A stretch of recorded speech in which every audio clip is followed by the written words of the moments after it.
Space is such a unbelievably unique environment. And you know, there's so few individuals that have had the opportunity, and certainly at the time, there's only a handful of people in space at that given moment. And because of that alone, you take advantage of that opportunity that's presented you. I'm not gonna fret over things that I can't control. I can't fret. There's no benefit to me, those around me, those associated. It doesn't do any good. So I'm not gonna do that. Now, I'd been to space station. I'd spent 6 months already. I'd been to command of the space station, like you mentioned. But still, even though I'd been there and done that, it's so unique. Going there and doing it again is special.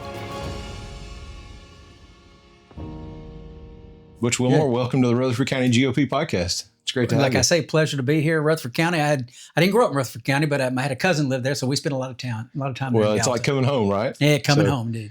Everybody wants to adopt you as their own, so we're going to have you here. I'm a Tennessean, adopt away, you bet. Amen, amen. Well, you're in Mount Juliet now, right? Well, that's where I grew up. That's where I grew up. You know, we had the house there. Mom and Dad finally sold it, in Hermitage now, so that's kind of the homestead now. Very good. Well, thanks for joining us. Let me read your bio and we'll dive in. Oh my, okay. All right. I had to shorten this down because I'd be reading the bio the whole time. So you got a lot of accomplishments. Butch Wilmore is a retired NASA astronaut and U.S. Navy captain from Tennessee. Born in Murfreesboro and raised in Mount Juliet, he has an engineering degree from Tennessee Tech and the University of Tennessee before serving as a naval aviator and test pilot. Selected by NASA in 2000, Wilmore flew 3 space missions and spent 464 days in space. He piloted Space Shuttle Atlantis in 2009 and later commanded the International Space Station during expeditions 41 and 42. And in 2024, most of us have heard about this story, he led the first crew test flight of Boeing's Starliner spacecraft. He retired from NASA in 2025 and now speaks on leadership, aviation, and space exploration. Butch Wilmore. That sounds familiar. Yeah. So how did a guy from Murfreesboro, Tennessee that moved to Mount Juliet, how did you get into space? That patriotic tug, do my part for my country as I was nearing the end of my college years, electrical engineering degree. Do I want to design circuits? That would have probably been fine, but I had focus on some other things, desires in some other things, and that's kind of what led me to the Navy. I mean, I talked to the Air Force recruiter, and I talked to the Navy recruiter. The Air Force recruiter goes, "We only take the best and the brightest in the Air Force," and I'm like, that may not be me. So, and then the Navy recruiter like, yeah, come on. So anyway, ultimately it was a challenge of landing aircraft on boats, on ships. That really what drew me to the Navy instead of the Air Force. So what's interesting to me that I would love to hear from you is a lot of your career, whether it be in the Navy or in NASA, is in high stress situations. And if you let your mind go to the negative things, it doesn't work out so well. How have you learned to train your mind to just be objective and be open and like focus on the task at hand and not be worrying about all the peripheral things that could go wrong? Great question. How have you adapted to that? That starts early in training. In flying, the phrase we always used was snakes in the cockpit. Things happen. You have a failure of a system. Weather's not good. You know, your attention is spread out over many different things, and it's kind of like that snakes in the cockpit. You know, you got to deal with a lot of things.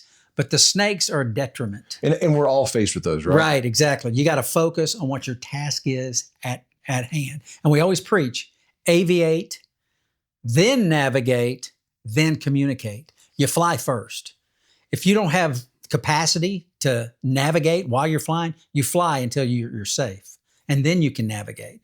And if you have the capacity to do a little bit of flying and navigating, if you don't have enough time to communicate, you don't. When you finally get enough bandwidth to communicate, then you get on the radio and you start talking. Aviate, navigate, communicate. And that's something that's instilled in you from the very beginning. What are your priorities, basically? Focus on what's your first priority, second priority. Exactly. And that's held with me throughout, even with the Starliner issues. I was aviate. That was just straight up, full up, flying the spacecraft. Well, and we'll get to the Starliner in a minute, but I think one of the things is I was thinking about our discussion today is you got to spend some really cool time in space that not many people have gotten to spend.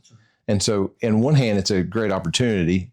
On the other hand, if you don't have the end in mind with how you're going to get home, and so it's hard with that fear potentially in mind to be able to focus on the opportunity that could also be there. So, how do you be objective in those scenarios? Because it's really about what you allow your mind to go to and what you focus on. You're absolutely right. Space is such a unbelievably unique environment. And there's so few individuals that have had the opportunity, and certainly at the time, there's only a handful of people in space at that given moment. And because of that alone, you take advantage of that opportunity that's presented you.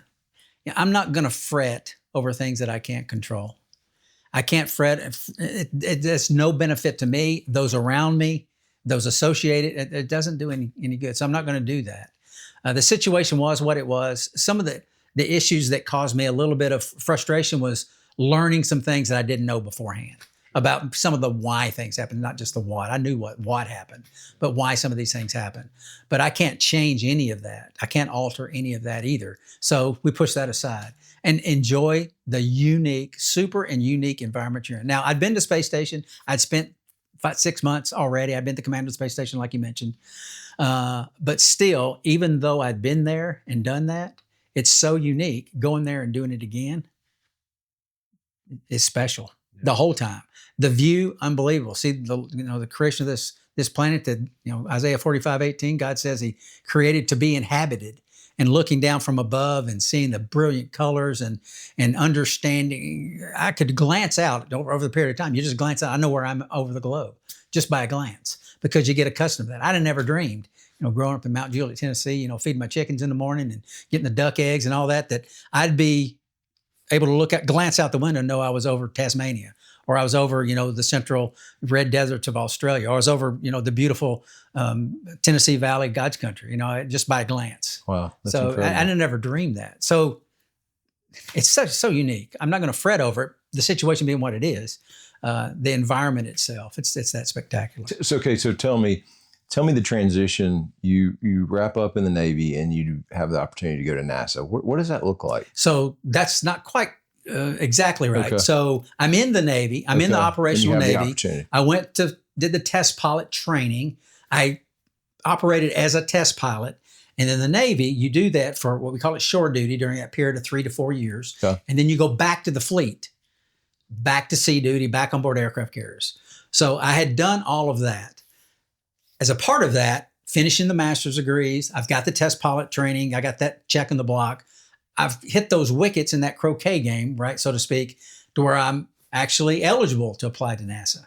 So you make an application. I don't finish the Navy. If you're selected, and I was obviously eventually, the Navy gives you orders to NASA, 5-year orders. And of course, you're not going to leave unless, you're not doing good or you decide to. Mm-hmm. And then 5 years down the road, they write you 5 more year orders, 5 more until you get to the point of retiring, which is what happened to me. So I was actually about 15-ish years in the operational Navy when I got selected by NASA, and the Navy sent me to NASA. And I spent the last half of my Navy career. Were you interested in? Oh, they got so many people. I mean, when I applied, there was almost 9,000 people that applied. Wow. A couple of selections later, the most we've ever had in a year was, I think it was 18,365 applications, of which we selected like 10. So no, they don't need to come to somebody. How do you make that selection? Because you're already selected from the elite group. Yeah. So having been a part of it now on the other side, every single application we look at, multiple people look at them, and you rack and stack. You pull out the ones that you say, okay, these are the ones we're going to continue to look at. We'll go through them again. And then we'll go down, and then we whittle those down to about 120 names based on any number of things, checking references, people know somebody, all that. 120, you pull them down, call them in 20-ish number groups, so over 5 different weeks, over months, spread out over months. You call them down and huge medical assessment. I mean, they probe every orifice you got, because they're checking everything, eyesight, everything. And then, of course, you get 1 hour with the selection board. And when I selected, the chairman of the selection board was John Young. What did your prep work look like? Well, John Young is one of 12 men that walk on the moon. So, I mean, he's sitting there up there and he's the guy. I mean, the astronaut's astronaut is John Young because he did it all. I mean, he went to the moon, flew the lunar lander, all that. Prep, what is the prep? That's a good question. The first time I interviewed twice. The first time I had 4 days prep. I had no time to prep.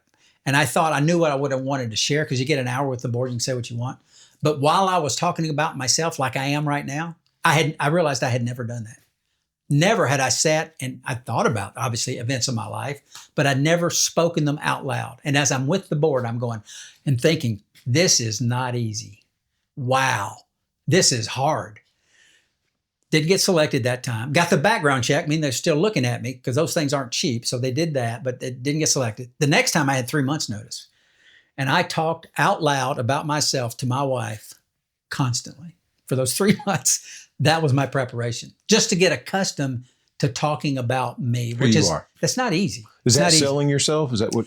Well, it's not selling yourself. They just want to get to know you. Okay. I'm not trying to say I did this and I did that, or what are my mannerisms? Yeah. How easily do I engage? You know, they'll ask a question. Am I going to just look at you, or am I going to have eye contact with everybody in the room? Yeah. Am I going to engage the whole room? Because it's the whole board selection, not just one individual. As a matter of fact, they set the board up as a T. The tables were like a T, and they set you in the corner of the T. So you got people behind you, all around you. And so while you're talking, you're engaging with everybody. You cover the room. Yeah. So unique, very unique situation. And like I said, that's the make or break. You get 1 hour. You could tap dance on the table if you want to do whatever you want. I wouldn't advise that, but you could if you wanted. And then, of course, they just, what's your rapport? Because they're looking at you for everything. I mean, as an astronaut, you are the visible representation of NASA for the majority of the world. And so you're going to be put in situations where you got to be able to, you know, be at least somewhat, maybe not eloquent, but at least competent and sound like you know what you're talking about and be able to do it in such a way that people engage with you. Yeah. So that's part of it as well. There's several points they're looking at. So you go past that hour interview for the second time. Then what? Do you get a call? Well, the first time when I finished, I'm like, you know, way too many of those. Yeah. Shouldn't have said that, should have said this. The second time, because I had time to prepare, I didn't have any of that.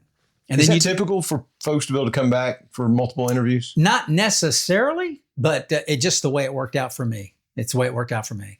The last time I applied, I decided I wasn't going to apply again. This was it. And if I didn't get selected, it was, you know, continue in the Navy and go forward. They did select me, obviously. And then you just wait. Did they do the background check on me? If they don't do a background check, they're not looking at you. They did the background check. And then it was a long delay for many reasons, things that were happening at the time.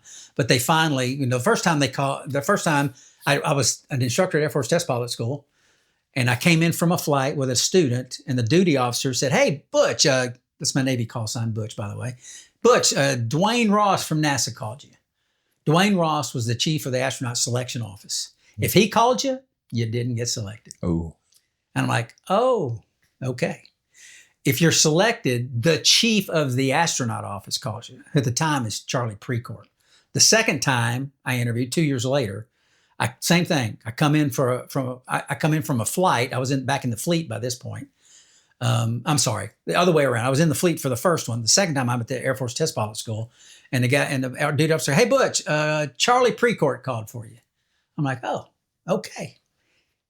And I knew I'd been selected because it was Charlie that called. So I went and I did my debrief with my student, 2-hour debrief. It was a performance flight.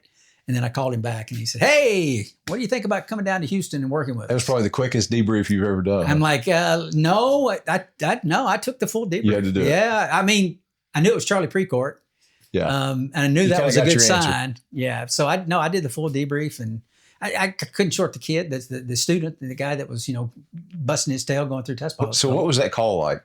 Call him back? I called him back and he said, "Butch, hey, what do you think about coming down to Houston and working with us?" And I'm like, "Colonel Precourt, I think I'll take you up on that." I thought about joking, say, "Let me call my wife." And no, I didn't do that. See what she says about it. That was a pretty neat phone call. That's obviously great. Because professionally, all I'd ever done was work, you know, fly in the Navy and do those things, flight school, all that professionally. And this was going to be a completely different way of life. You know, it's sea duty, shore duty, sea duty, shore duty, to sea, away on detachment, all this. It was going to be a completely different way of life. And that was enticing after 15 years in the Navy. to go and have that opportunity. So it was exciting for my, just thinking about how our lives would be different. Yeah. My wife and I, and that was, as you can imagine, that's a pretty exciting thing to do. So what is it? And also I can't leave this out. One day you might leave the planet. I mean, if all works out, that's what the future holds. That's pretty intriguing. How many pilots that are selected actually get to go to space? Most of them? There have been, we don't just select pilots. We call them mission specialists. In that role. Yeah, but in pilots, there have been individuals selected that never flew in space. It does happen. Huh. So there's no guarantee, even though you're selected. My class, how many pilots were there? There were 7 pilots, 17 selected when I was selected. 7 of us were pilots. You were selected as a pilot. I was selected as a shuttle pilot. Yeah. So there was no chance of me ever doing a spacewalk until I did. And that's a whole other story how that worked out. But you don't risk in the shuttle era, you didn't risk the pilots putting on the white suit and going outside on a spacewalk. You didn't risk, because it's a somewhat more riskier endeavor. So the pilots we didn't even train for it at all. All the mission specialists did that. So, if I had a chance to, I haven't done both now, if I had a chance to fly a spacecraft or go on a spacewalk, everybody says, "Oh, you go on a spacewalk?" I'm like, no. This is my Navy pilot wings. Actually, my Navy astronaut pilot wings, because it's got the astronaut symbol in the center. I'm a pilot. I'd have chose that in a heartbeat. I haven't done both now. I can say that, for sure. Spacewalks are fabulous. Don't get me wrong. Put yourself in a one-man space capsule that's shaped like a person and go out and work in the vacuum of space. Make sure it's fabulous. Right. Make sure your tether's, you check it 1,000 times during a 6-hour spacewalk. But given the chance, if I could only do one or the other, put me on them controls. I'll do that. So to walk me through, so you're officially employed by NASA. What do you do? You moved to Houston? Do you move to Houston, training? Johnson Space Center. That's where all astronauts live and train. Initially, you go into astronaut candidate training. They call it ASCAN. Everything's got an acronym. Yep. ASCAN training. And you go through, it's a 1.5-ish to 2 years, just basic. At the time, it was learn the space shuttle, learn how it flies, learn all the systems. You learn a system, you learn another system, you become an expert as much as you can on all these various systems, and then you integrate them all together. And you go to simulations and all that. And then we're also at the same time, because it was the space station era was coming on, we're learning the space station as well and all the specifics about it. Power control buses and everything. It's quite involved. There's a lot. As a matter of fact, one of the first briefs, they said, okay, here's your task. Know everything and perform it well. And I'm like, I may not last long because I can't do that. But you think about it, why would you set a lower goal? Yeah. Because this is a internationally visible position with a great deal of responsibility. You wouldn't say, hey, learn as much as you can, we'll make it happen. You don't do that. You say, know everything and perform it well. That's the goal. You can't attain it, but the focus is, you got to be an expert in everything. I can go broad and I'll go as deep as I can, but I can't go super deep everywhere. I don't have that mental capability. And few people do. And so you trust, that's why it's teamwork. You trust all the different systems, knowledgeable people that are going really deep in their systems, and the team comes together to affect whatever the goal is we're trying to do at that time. Why the Navy's investing a ton of resources into you, and then NASA is as well. Why does NASA pick you as their guy? What do you think they saw on those interviews that they said, this is our guy and this is who we want to go all in on? Ultimately, it's the grace of God. It's God's working providentially. His plan, his purposes for his glory and our good. That's ultimately it. God's directing. I know that. But how does that happen practically? Having been involved in the process, one of the big things, there's several big things. Are you capable? Does your history show, whatever it is in area that you've been in, does your history show that you're capable of performing in whatever the task is? Are you able to relate that and share that verbally, whatever that task is? And can I live with you in a box for 6 months? Are you that type of person that I can do that with? Not everybody is.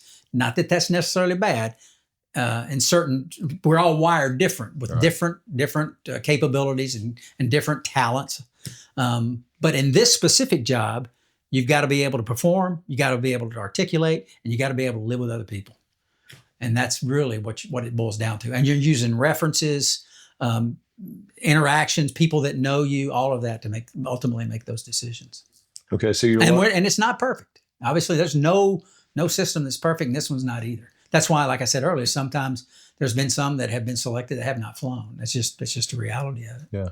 So you're learning how to fly shuttles. Right. How does that compare to flying a regular aircraft? Oh my! So you're a launch vehicle.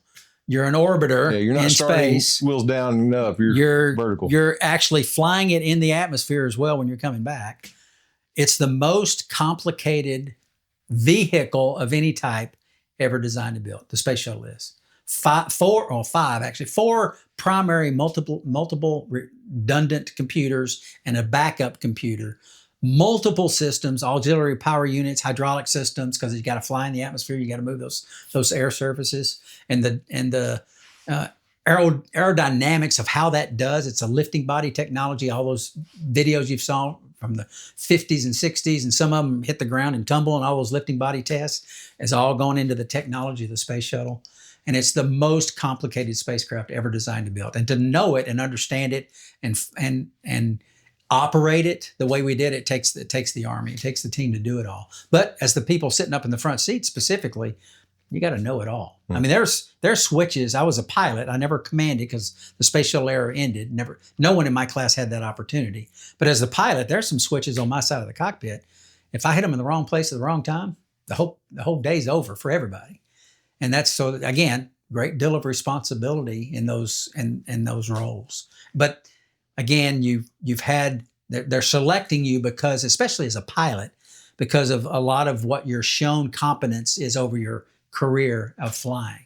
You know, the fact that I'd flown in combat, multiple deployments on short notice, obviously the test pilot part of that, and what I was able to do in flight tests and it just all plays into it as they look at the aggregate full complement of what you're bringing to the table and whether or not you're able, if you're the guy to do this. There's many guys. There's many individuals that I know that I worked with closely probably would have been a much better astronaut than me, honestly. But they didn't even get called for an interview. And why is that? Again, I go back to the Lord's hands in it. I don't know why, but that's just the way it is. So you go through all the training, but it's not like flying an airplane where you go out there and you fly with an instructor and you test it out. I mean, everything's on, I'm guessing here, so you tell me if I'm wrong. Everything's on simulators until you actually do the real thing. And it's True. You're just either you're simulating or you're doing the real thing, I would assume, right? You got to realize a simulator does what you tell it, but we also have an iron bird where it's got the actual avionics boxes that really fly. It's got the length of the wiring between the boxes. It's got the actual software. And as much as you can do real term, you can't fire thrusters even in an iron bird. You can only do that in space. But you have an emulator that emulates the thrusters firing within that. So that's the iron bird. You take the iron bird, the information you get from it and the tests you do, you put it in your simulator, which you're flying and doing all your training and preparation for the mission. And the software loads are always changing. So we're testing the software, the new software in the Iron Bird, and then we're putting it in the simulator, which we iron out all the kinks in it, put it in the simulator, and then you go from there and you learn on your software load because every software load is a little bit different. Wow. Yeah. Wow.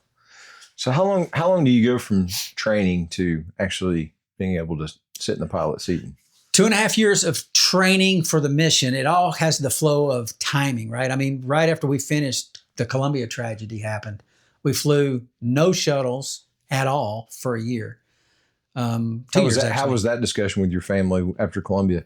You're working for NASA. Yeah, well, it was just my wife and I at the time. Yeah. I mean, it was a Saturday morning when we heard it, and I was out the door. I remember being in school watching. Oh yeah, I was out the door, and I was one of the first that was up in East Texas, starting to recover the crew.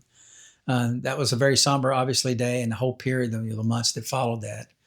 But from the shuttle itself, I mean, it was a couple of years before we flew again. We knew it would be. And then we flew once. We saw some issues. It was another year before we started flying again. So we had a huge gap in the center. So my first opportunity was many, many years beyond what it was expected to be. just because of, situation happening the way it is. Like my wife and I said that we would probably maybe stay 10 years with NASA and then move on to something different. Well, I didn't fly till almost the 10-year point because of all that had transpired. It was 9+ years that had transpired with Columbia and all of that. So that old plan changed. So walk me to the week leading up to your first flight. What was that like? Let me think back to those days. No, it's I imagine those are days you probably don't forget. It's exciting. I mean, here is what does that week look like? Well, it's a lifetime of preparation, right? It's a lifetime of wonderful days and really bad days. The whole plethora of emotions for decades, right? Yeah. And you're to the point to where you actually are in quarantine, kept away from all the nasty people with germs, right? All the germs, stay away as much as you can. And you're the crew that's going to launch, and you go through the process step by step. And how far out does the quarantine start? It varies 14 to 20 or so days, depending on what the mission is and what you're doing. So you're not with your family? Mm-hmm. No, we go into a specific crew quarters at Johnson Space Center, and then we transition. We fly down to Kennedy Space Center, which is where we launched from on the shuttle, and into the quarantine facility there. And you have final briefings, final discussions, going over the flight plan, what you're going to actually be doing during the mission, briefs with the flight directors for the different phases, specifically focusing more on the ascent, the launch. And then you get up the morning of, you put on your liquid cooling undergarment kind of thing and your skivvies and sit in the brief and get the weather brief and talk to the flight directors, shimmy down to the suit room, put the suit on, put the spacesuit on. And you put it on before. I mean, you put it on for training many times, but this time, you're leaving. You know that you're not coming back. There's a chance you're coming back. We scrub often, but all things being equal, you won't be coming back. Is it hard to keep your mind clear when you're going through those briefings, knowing that you're getting ready? Again, I think it's the training. Yeah. Compartmentalization. But there's one thing about training, and then there's one thing actually being tied to a rocket. Yeah, that's why I say compartmentalization. The things that are going to be distractors, you put them out of your mind. I mean, even personal issues, you got to focus. And that's anytime. Anytime I fly, I could fly on any day, good, better, and different, because I'm able, and many are, put everything aside, focus on what you're doing now. And that's just, I don't know, mental acuity, whatever you call it. It's required. You have to do it. You have to have that mental strength to say, this is my task now. Certainly in several situations throughout my flying career, and anybody that is going to hear this that knows anything has ever been in a cockpit, they know what I'm talking about. Yeah. You got to focus on now, because in many situations, and it has been with me as well, it's life or death. I mean, this is, and not just me, my crew, and certainly with NASA, this is national, even international, focus. It's like I said, it's a lot of responsibility. Absolutely. And you just got to focus on that's why the preparation is so intense and so required. Simulators for Starliner, it was the first crewed flight of this spacecraft. It was only the 6th first crewed flight of a spacecraft first flight in NASA's history. Mercury, Gemini, Apollo, Space Shuttle, SpaceX Dragon, and then Starliner. It was only the 6th. And my preparation, because I don't know what's going to happen, just like it should be. Anybody in my position, I would guess, would do the same. I mean, I was in the sim all the time. I'd go in on a Saturday morning at 6 a.m. with the engineer, and we'd open the place up on our own and jump in the sim and do things, because you don't know what's going to happen. Yeah. Trying to prepare yourself for every worst case scenario. Lord, please help us find every problem on the spacecraft. We probably won't, because we're not infallible. The things that we don't find, please, Lord, help us be prepared to handle it. Not just me, but the whole team. But I've got a pretty significant part in that. Ultimate preparation. Yeah. Indeed. So you're sitting there and you're strapped in that space shuttle attached to rockets. What's that like? I mean, you're getting ready to take off. What's your mind thinking about? Honestly, we're leaving the planet. I mean, that's the plan. This isn't like going to grandma's. I imagine being strapped in a roller coaster and thinking, there's no getting off now, but that is nothing like being in a rocket. I mean, looking out the top window, there's birds flying by, there's clouds, it's light blue sky. And I realize that in a couple of hours, you're on your back for 3 hours. But eventually, if we launch, that blue sky is not going to be blue. It's going to be black, because you're going to be above the atmosphere, which gives that blue hue, right? It's going to be black. And it's in the whole process. I've heard about it, but to experience it, wow, let's do it. Ready, eager. Lord, don't let me mess up anything. So the igniters go off. What is that thrust? I mean, the thrust has got to be incredible. Land right? on your back. You're at, that's 1G, 1 times the pull of gravity, acceleration, 9.8 meters per second squared. I keep hitting my mic. Sorry about that. Straight down. Immediately, when those solid rocket boosters light off, you weigh about 4.5 million pounds total, the fuel weight and the shuttle weight, everything. And the 2 solid rocket motors and the 3 engines produce 7.7 million pounds of thrust. So that's more than you weigh. You don't go anywhere if there's not more thrust than what you weigh. So immediately 1.8 Gs right in your chest, just as soon as those solids light. And it starts to build all the way, build up, build. And then it gets almost up to about 3, a little more than 3. And the solid rocket boosters, 2 minutes in, their propellant's expended. So those go away. And there's a big, huge orange blast. The whole stack shakes a little bit. The blast to push that solid rocket booster away from the shuttle. And you see that blast right out the window. It's just amazing. And then the G level goes out a little bit because that thrust is gone. It drops back down. And then you start burning the propellant in the external tank. It gets less and less and less. Your thrust, you're accelerating the whole time, faster, faster, faster. The G's start to build again. So you get up to 3.5 Gs and you still got a ways to go. And then the engines start to throttle back to hold 3.5 Gs. So they throttle back down to about 67% at the end. When you finally expend your propellant, you're in space. You're not orbital, you're suborbital, meaning you're going up to an apogee, the furthest point from the land, and your perigee is still below the surface of the Earth. So you're coming back to Earth.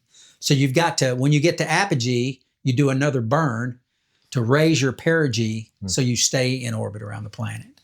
And all that's, you got to do it. You got to do it right. How long does it take from the time you leave Earth to you're in orbit? Depends on what you're flying. The space shuttle, it's pretty surprising. It's only like 8.5 minutes. Wow. You're there, the engine's cut off. I can't even be home in 8.5 minutes. No, you can't. That's how quickly we get to that point where we're heading towards perigee. And like I said, we do that burn to circularize our orbit. What was it like when the first time you looked back and you saw the planet? That is a great question because I can see it in my mind's eye. You're maintaining your attitude. The shuttle's doing that. Initially, you're on these still big thrusters, 870 pounds of thrust. There's explosions going off right at my feet with these orange blasts, just right out the window. Boom, boom. I mean, it's literally. When the shuttle separated from the tank, there's condensation on the tank. It separates from the tank, and it sort of crystallizes, and it looks like diamonds. It's like little ice pellets, and there's thousands of diamonds out there. Boom, bang, boom, boom. Diamonds. And then you feel them weightlessly, right? You're kind of floating in your straps. I'm still from all these G's. Yeah, we got 2 hours as we continue to do a lot of things. The commander, myself, everybody else is unstrapped and doing different things, but we've got other tasks, so we stay strapped in. And all this going on, and eventually we roll a little bit, and I look out my right window, and there's the Earth. I mean, during launch, your head's down. I'm looking back. I'm looking out the right, and I'm looking at the clouds from above. I thought, well, I've never done that before. That's kind of a unique look. Looking down at the clouds from 150,000 feet plus as you're climbing. And then you're in space, and I see the hue of the atmosphere over the horizon. Of course, the Earth is curved at this point now because we're way up high enough to see it. And just the brilliant colors. Just seeing the ocean, the blue, unbelievable blue of the ocean. And you contrast that as a continent's coming by, and it's the desert, and the blue and the brown desert, or the red desert if it's Australia. And wow. That's amazing. It is. So what did you do on that first mission? The task was we had a couple of trusses with spare parts. We built the space station. As part of that, when you build the space station, things are going to fail externally. So you want to have parts available. So part of the plan was we brought up these 2 express logistics carriers, ELCs, that I actually attached one of them to the space station. Somebody else attached the other. And they've got a bunch of big spare parts, big old pump modules to pump the ammonia around for the cooling, all kinds of big, huge apparatus that have been over the years. Some of it's been used and replaced. Some of those items are still there. But haven't Did you think that I'll be coming back here at some point to spend some time in the space? Thought I'd probably, because we're just building the space station. Yeah. And I figured that there would be at some point that I would maybe come back. But at the time, the only way I was going to come back, because the shuttle had been ended, it was for me to go and transition from being just a shuttle pilot to being an expeditionary crew member. which would have mean 6 months in space and all that. And I wasn't sure I was going to make that decision, but we ultimately did. Well, so let's fast forward a little bit. So you ended up taking 2 trips to the space station, right? What was that like? What did you do when you're in the space station? Were you running tests while you're there?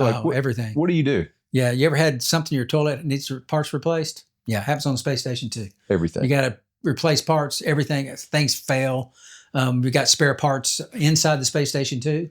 So there's maintenance, ongoing maintenance. So the crew before you calls and says, "Hey, we've got a plumbing leak. Make sure you bring the plumbing stuff when you come." All that is handled by the space station program. Yeah, and cargo spacecraft come up and bring up supplies and food and everything else. So that's part of it. Obviously, the reason we have the space station is the science that's going. So there's payloads that are different, various science capabilities, stem cell research, DNA sequencing. I mean, capillary flow. I mean, I could go on and on and on. I mean, I'm trained. I take my own blood. I don't need somebody else. I just do it myself. And they're saving the blood because your immune system is deficient the longer you spend in space. And we're trying to assess exactly why that is and other things. So, I mean, you're freezing your urine. I mean, everything. You name it, you're taking it, sending it back in frozen. Because we have these freezers that are literally minus 94 degrees. Wow. I mean, super cold. So all those things and more. And then, of course, you got to go outside the space station on occasion. So you got to do the spacewalks and go out and do maintenance or fitting the space station for future capabilities. How many days were you there when you were at Typically, that it was on 9-month centers. They just transitioned to go on 8-month. So it was every 6 months, but as the space station gets older and we're trying to lengthen it out, less interaction on the docking apparatus if you do a couple months longer for the crew.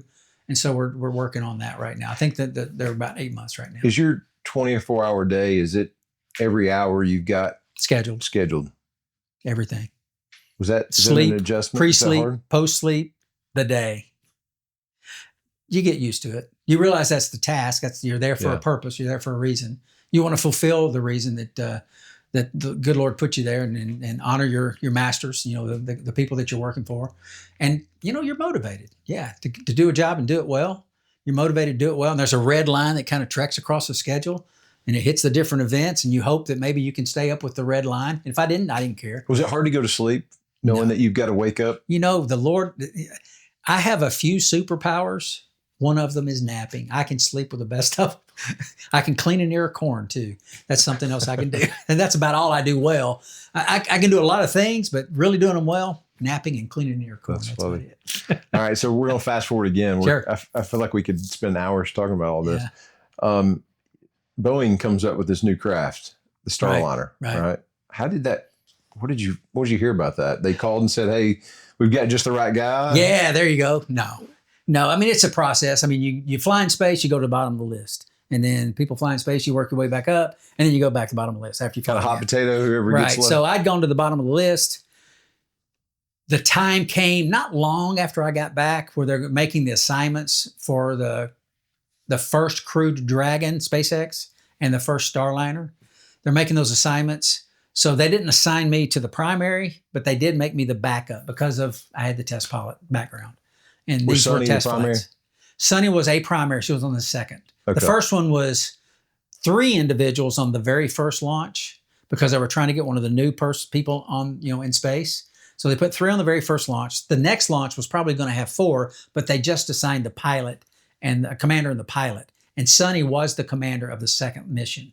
And I was the backup. Okay. So as time progressed, years progressed, delays progressed, the commander of the first mission decided he was going to step aside. He was a former astronaut, flew the very last space shuttle mission and had gone to Boeing. So he's actually a Boeing executive assigned to command the very first launch because this was the commercial crew program. And this is the way that NASA and Boeing negotiated the seats. When the delays were all happening, there was going to be more delays. It was obvious. He decided it was time for him to step aside for many reasons. And because I was backing up the commander and the pilot on both of the launches, the first 2 launches. So I was actually backing up 4 positions. And when he came out, I went in. We had more delays, more shifts.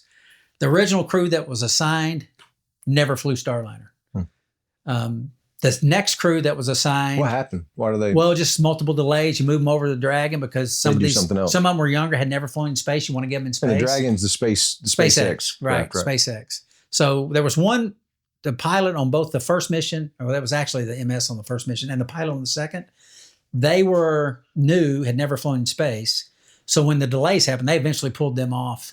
The first two people on the first mission, they never flew. Sonny was the commander of the second one, and we wound up over the course of time getting put together. Me, the commander, and her, the pilot. Long road. But there's just, like I said, a lot of delays, a lot of things going on. For an 8-day mission. That's what it was scheduled-ish, stayed-ish days. We weren't sure it was going to be 8 or 10 or what, but yeah, it was a short-term mission because we're certifying the spacecraft to use. That's the purpose of the mission. It is a full-up test flight. I mean, test cards, everything. Test before you dock. Test while you're attached. Thermal constraints, all kinds of things. Quiescent tests, if you will, not necessarily involved with test pilots, but the ground's looking at things. And then you undock and you come back to Earth and do all that, and we're going to test during all that phases too.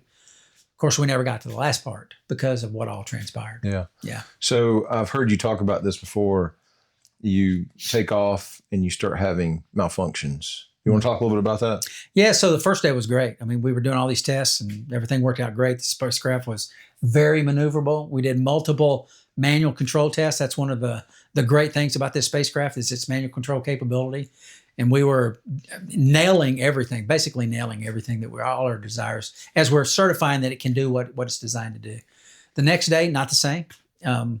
We're coming up, the space station's orbiting the planet. We're coming up, we come up below it, and then we get out in front of it about 400 meters, and then we effect ourselves to come in and dock. And during that process, as we're coming up below the space station, we lost a thruster. And then we got pretty close, got on the coming up to the axes, just about the axes, the velocity vector where the space station was where it's flying. We lost a second thruster. And then we got on the axes, we lost a third thruster. I'm fast forwarding through all this. Yeah. And by this point, of course, I'm manual control. And then we lost a fourth thruster. And as you're losing these thrusters, just you're losing. Basically the way you right, left, up, down. It's all the movements. So you've got thrusters orthogonal at each 90-degree position on the spacecraft, on the service module. Top, bottom, starboard, and port, or starboard and port. You're steering.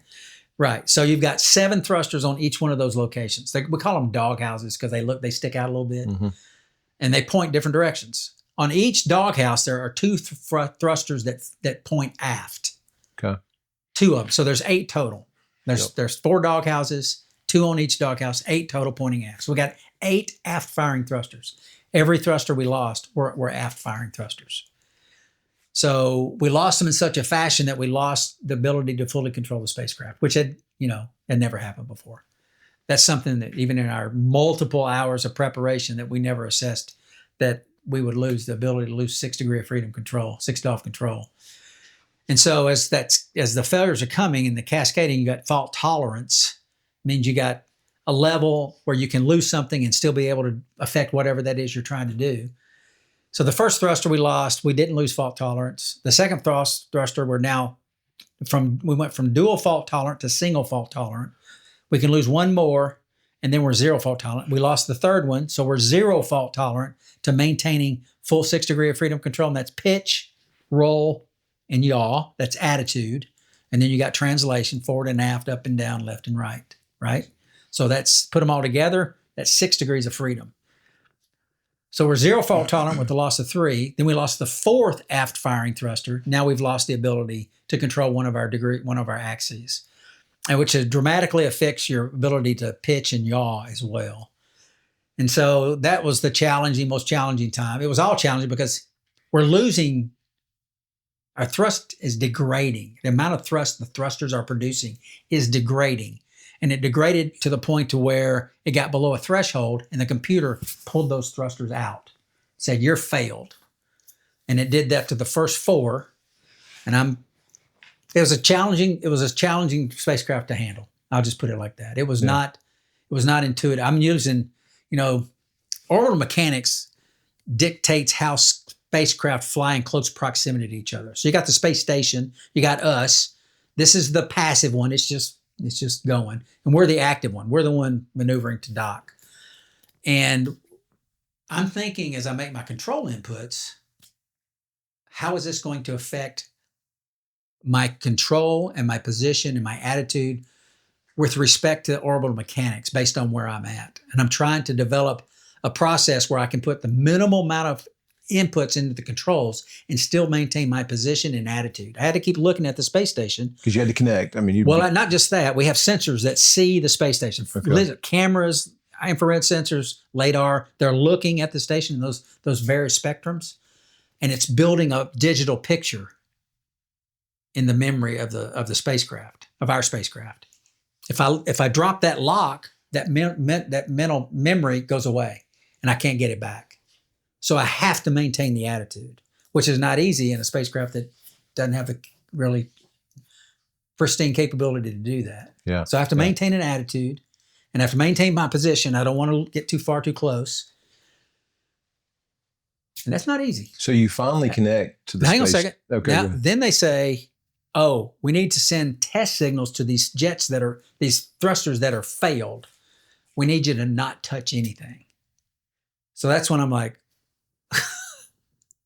that's even more challenging. I got to maintain my attitude, my position, and not touch the controls. That is really not easy in this situation. So you have to be perfect. Well, know everything and perform it well, right? So I little drift, and I'm aviating. Like I said earlier, I am just aviating. Sonny's doing the navigation and the communication, and I'm like, hands off. When I think I've got it, she goes hands off. They send a signal. We can hear the thruster fire or not, and then I'm back on the controls because it's drifting, and I can't let it drift, right? And it's not easy to keep it from drifting. And you're not standing still. How fast are you going at this point? Well, we're orbiting the planet. You're orbiting. 17,500 miles an hour, 5 miles a second is how fast we're traveling. 5 miles a second. Yeah, but we're coast speed. Obviously, you don't recognize that. Well, unless you look down at the ground. Yeah, you can see the ground going by pretty quick. Now, we're way up high, so it doesn't look as fast. But yeah, oh yeah. So you're traveling. So you can imagine driving next to an 18-wheeler on the interstate trying to and make don't connections. don't touch your wheel, don't touch your take your feet off the gas. And don't touch anything and maintain your position. That's incredible. So in that process, we had to do it several times because they're sending signals to these failed thrusters. We were able to get 2 of the 4 back. So now I'm beyond 0 fault tolerant, but there's no way we can say for sure. Yeah. But the control is still sluggish. So some of these other thrusters have to be reduced in thrust, just not to the point where the computer has pulled them out and failed them. Because the control is still challenging, even though I got 2 thrusters back. And then we move up closer. And the whole time I'm thinking, a couple of things I'm thinking, well, what happens if we lose a 5th aft-firing thruster? Will I be able to control it at all? I don't know. I have no idea. We never thought about any of this. And then I'm thinking, of course, we have to dock. Because in this situation, there's no way that I can do a deorbit burn and get back to Earth like this. We have other options. I mean, we would investigate every option other than just not doing anything. But knowing at the time, in this config, it'll be very challenging. So we got to dock. And then I've also thought, if we dock, I'm not sure we're going to come home in this spacecraft. People ask me, so when you learned you weren't coming back, how'd you feel? I'm like, well, I knew it before we ever docked. Because I know you can't go outside and... The risk was too high. Well, you can't go outside and inspect the thruster. There's no way. You can't, they're not designed that way where I can pull a panel. You can't do that. And I know that. And to bound this problem that we are incurring was going to be very challenging to bound it to the point where you say, okay, you're good enough to get back on and come back to Earth. There's no way. I just thought there's hardly any way we can do that. And turns out we just didn't have enough time to go through everything we needed to do that. So that's why we ultimately didn't come home. But it wasn't a surprise. It's something you knew from the very beginning. That you may not. Yeah. But, and I'm going to say you're calm and cool and collective and very focused. But I bet your family probably wasn't. They didn't know. Nobody on the ground knew. But I'm saying like when you call and say, hey, we've got problems. When we finally got docked, my first call was to the flight director. And I said, what about if we have an emergency? We always train for any contingency we can come up with. Mm-hmm. If we have to leave the space station in an emergency, what are my options? I got a 6 spacecraft. What do I do? And they're like, well, we've never had to do that. And I knew that. And really, that's the only option you have is your spacecraft. There's not seats in the others. The Soyuz, there's not enough room. The Dragon's got enough room, but there's no seats. Your spacecraft's all you got. That's just the situation we're in. And so for the first 2 months, our 6th spacecraft was our emergency return. And we actually climbed in it once because we had some debris. So a satellite broke up and debris was suspected to could come hit us. Yeah. And so we actually got in it, closed the hatch, everything. So you've got a daughter that's a senior in high school. Right. Missed it. You've got another daughter that's college. Second year college. Right. And you and your wife are getting ready to have a 30-year anniversary. Right. All of that, exactly. I mean, I need to be home. I've got responsibilities. Yeah, indeed. Obviously you can control your own mind, but when you're talking to your family, I did not say, I need your help. I knew before we docked that the chances of us coming home on that spacecraft were slim. Yeah. I knew it before we ever docked. I didn't tell them. There was no need. The decision, this was in June, the decision for us not to come back was in late August, almost 3 months. But in early July, I did tell them. I said, the most likely, and my brother, the most likely scenario is we don't come home until 2025, which at that time was still more than 6 months away. That's most likely scenario. Why did it take so long? Well, was it a political thing? I would say no. I don't want to dispute anything anybody ever feels or says. Yeah. Could SpaceX have launched another spacecraft and come and gotten us? Sure, they could have. But there really was no need. You got Sunny had 2 long duration missions before. She'd been the commander of the space station, so had I. So we're very experienced in space station work and duties and living. There really was no need to do that. What they wound up doing is pulling 2 crew members off the next launch, SpaceX, which was launching in September. It launched on time, just with 2 empty seats. And that was our spacecraft to come home in, which would have been their normal length of an expedition, which would have been about 6 months. Except there were some issues with spacecraft on the ground processing. We were probably going to be pushed out to about June. So it would have been about right at a year that we'd have been up there. But the administration did get involved, and they made some changes, and they got us back in 3 months prior to that. 2.5 months in March. And there's so many stories out there that you've shared about what that looked like, how you got home and all those things. We don't have to dive into that because there's a lot of other places you can listen to that. But what is the future of NASA and our space program? Is it SpaceX? That's part of it, sure. Low Earth orbit, we've done well. We need to continue to do well. We need to continue to maintain a presence and do the things we're doing in low Earth orbit. Back to the moon for the reasons of operating away from our home planet. If we endeavor to go and do other things in other places, you got to stepwise and get there. Do you think that happens? I think so. The architecture we had planned on was very challenging. Personally, I wasn't a proponent of it for many reasons. We don't have time to go into all that. But in recent months, that's changing, thankfully, and it should have changed. When you're going to the moon, it's a huge endeavor, right? You don't want to make it super complicated. I mean, it was like multiple launches, in-flight refueling of cryogenic fuels, which we've never done. That was part of the plan. I mean, multiple, like 20 launches for one trip to the moon. And it just was not a tenable architecture. And they're changing all of that right now. So I think we can get there, because I think our leadership now is in a position to propel us to those heights. And I hope they do. Okay. So last question. You retired from NASA in 2025. Right. What's next? What's next? You don't retire from NASA and then just go Rutherford County Republican Party, right? Here we go. There you go.